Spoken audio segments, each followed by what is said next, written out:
Hello, my name is Myron Ybarra. This is a lecture on Chapter 2 of the text American Corrections, Early History of Correctional Thought and Practice. If you have not read Chapter 2 in the text, I would highly encourage you to do so. And if you haven't, or you're going to go through this part of the module prior to reading, I would highly encourage you to at least read the text, read this chapter prior to engaging the discussion question in the module. Middle Ages. The earliest known codified laws include Sumerian law of Mesopotamia and the Code of Hammurabi. These laws are based on lex talionis, Latin for retaliation authorized by law. It is a principle that punishment should be commensurate with the crime, an eye for an eye. It is the premise of our current criminal justice system today, and it allows the state the power to enact that. So the eye for an eye isn't where the victim goes in and gets the retaliation or enacts an eye for an eye. Early punishments were not commensurate to the crime. So this codified law, this written law, written by the king of Babylon back in 1750 BC, basically said that they have to have some kind of equity with regard to punishment. And as people of that society, they had to defer to the state, to government, the power to punish. Secular law, which is a law of civil society, is distinguished from church law and was adopted by many European countries in the Middle Ages. Some of the punishments included slavery, torture, imprisonment, or wergild, which is the payment of money as compensation for a violation of law. The benefit of clergy is the right to be tried by an ecclesiastical court, which is a church, where punishments were usually less severe than those carried out in a secular court. The affluent, the people who are wealthy, and the literate were most often granted audience by an ecclesiastical court. And so but when we started moving away from church courts into to the secular courts, a lot of the laws were being codified at that point. Okay, slide 2. Methods of correction. During the Middle Ages, punishments did not focus on correction of individuals, but instead the consequence of criminal behavior, which in most cases included torture or death.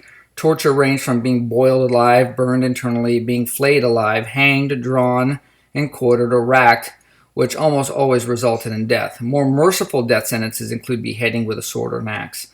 Corporal punishment, which is a physical punishment to the offender's body, included mutilation so the offender could be publicly identified. Both torture and corporal punishment were oftentimes carried out in the public square for all to see as a general deterrent. And we talked about deterrence in our earlier Crim 1 class. So the two basic deterrents, general deterrence, is the idea that punishment should be seen by the entire society, so that way society knows what the repercussions are going to be if they engage in a certain type of behavior, versus specific deterrence, which is directed to the individual who engages in that behavior. Some of the earlier methods of corrections from Middle Ages to the American Revolution included gallery slaves, which were the practice of sentencing men to row ships, which was popular in Europe up until the mid-1700s.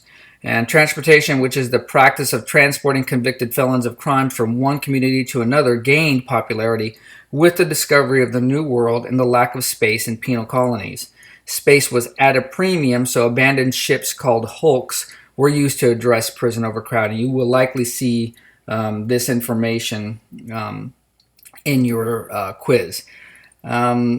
So as we moved away from punishments, corporal punishment, and then obviously death sentences, the means or mechanisms for punishment became more civil. Moral standards of the day actually start to move the idea of what is going to be an appropriate type of punishment for an appropriate type of crime. So back in the 1700s, as we move forward in Europe in the 1700s, they would move people. Initially, they would house them. But then they realized they couldn't house them. It was just easier to move them from one location to the next. Many countries sent convicted felons to Australia. They sent them here to the United States, to Ireland. So there was a number of these different colonies that were set up, and they were initially set up by convicted felons. All right, slide 3, Enlightenment and correctional reform. With the increase in population in Europe, social factors to include labor, money, and politics began to have an impact on corrections. With the American colonies proclaiming independence, changes on how prisoners were treated became increasingly important. During this period of time became known as Enlightenment or the Age of Reason, and you will likely see this again in your quiz, so you have to know a little bit about Enlightenment and the Age of Reason. During the 1700s, a cultural movement, which began in England and France, introduced the concept of liberalism, rationality, equality, and individualism. Correctional programs moved away from punishment to rehabilitation. Penal colonies gave way to penitentiaries, which were designed to remove the offender from the temptation of society and give them the opportunity to reflect on their criminality. So what they're talking about here is that we showed early on the corporal punishments that were enacted for violation of law.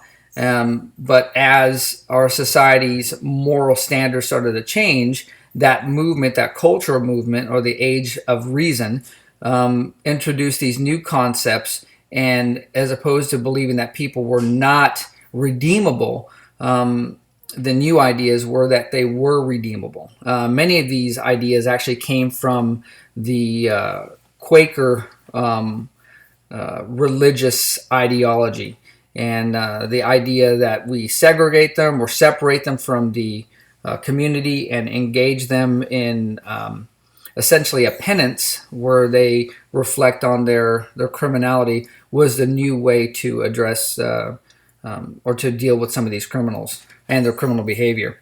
During this time, an Italian scholar, Cesare Becerra, authored a book in 1764 titled On Crimes and Punishment.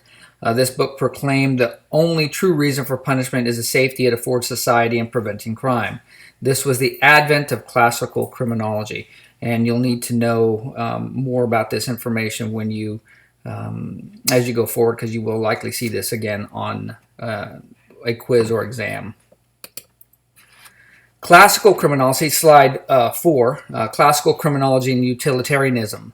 Classical criminology is a school of thought that views behavior and it stems from free will.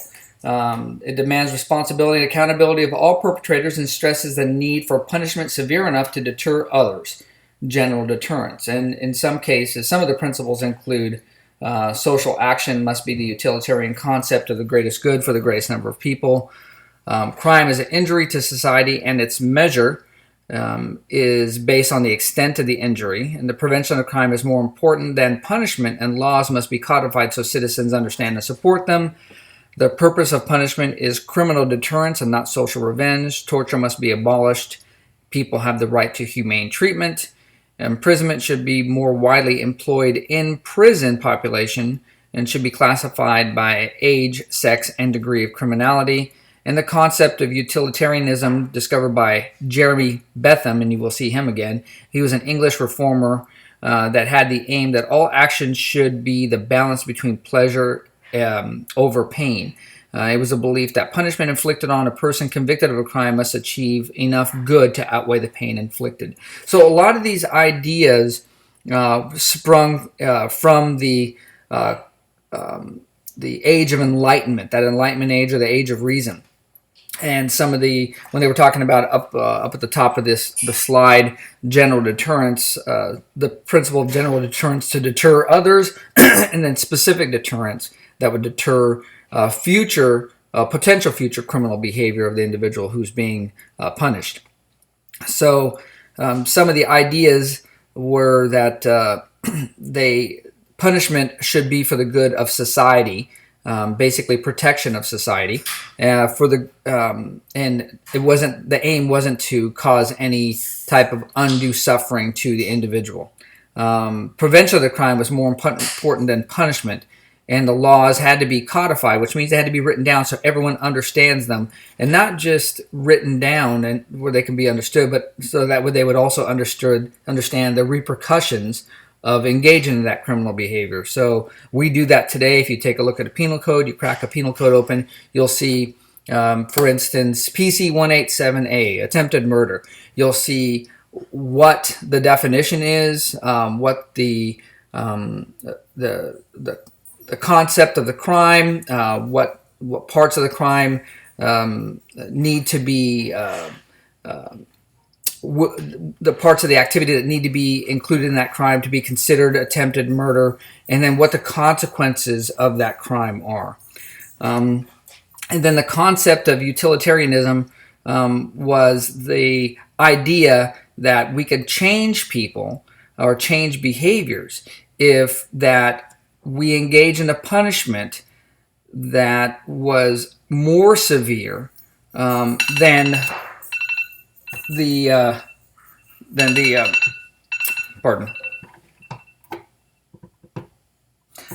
more severe than the good or the pleasure that they received from the crime itself. Well, that's all I have for this this lecture on Chapter 2. Again, I would encourage you to make sure that you read Chapter 2 in its entirety and utilize this lecture in PowerPoint as a guide to the areas that you're going to need to focus on, especially on areas of the terms, key terms. Thank you much, and have a great day.